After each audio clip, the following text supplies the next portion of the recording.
All right. Ready for JB's question? Mm-hmm. John Bryan. It's actually spelled out Jay, then Bee. That's not John Bryan. Nope. JB. That's JB. That's JB.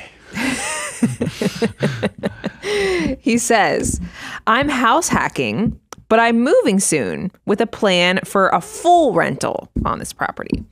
I'm 25 and the property is 1/5 of my net worth.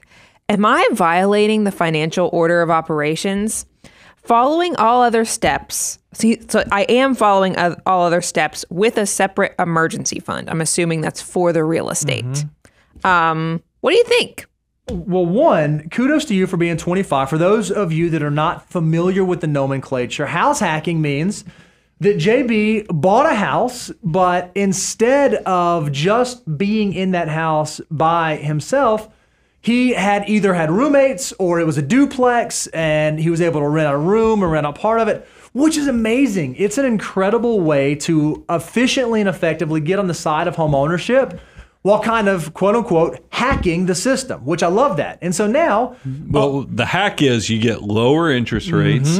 You're going to qualify probably for cheaper homeowners insurance and other. So there's a lot of benefits, and we love this strategy. And so it's not uncommon for someone to start that way, and then they continue saving, and they build equity, and it turns into a valuable asset.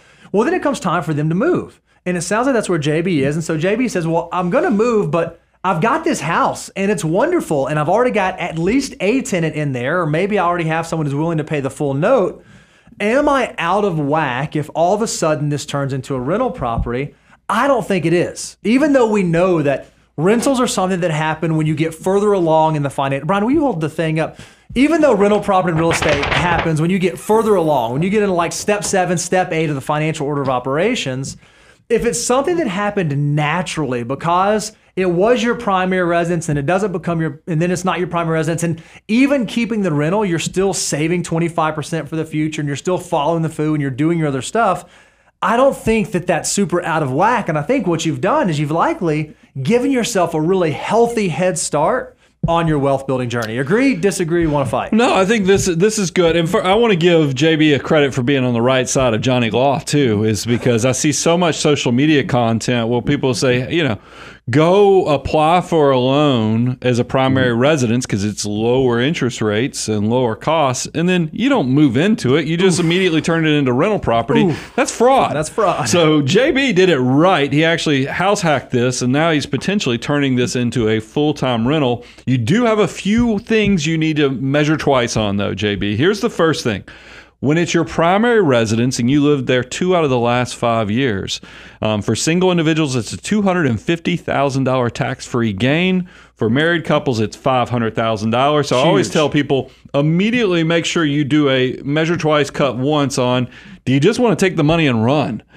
Because you more than likely, especially if you bought this pre-inflation, you've made a lot of capital appreciation that could be completely tax-free since this was your primary residence.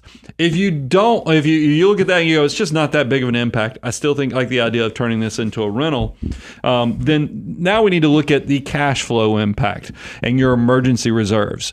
And if those things, if you're on the right side of them, meaning that you take into account your 3 to 6 months, and you then take into account what does this do from a monthly cash flow to where I'm not messing up my savings rates and all the other things, I think it's perfectly fine. But just don't skip the homework of actually going through those exercises to make sure you're on the right side of this and not taking on too much risk. 25 years old. Oh, that's incredible. That's wild.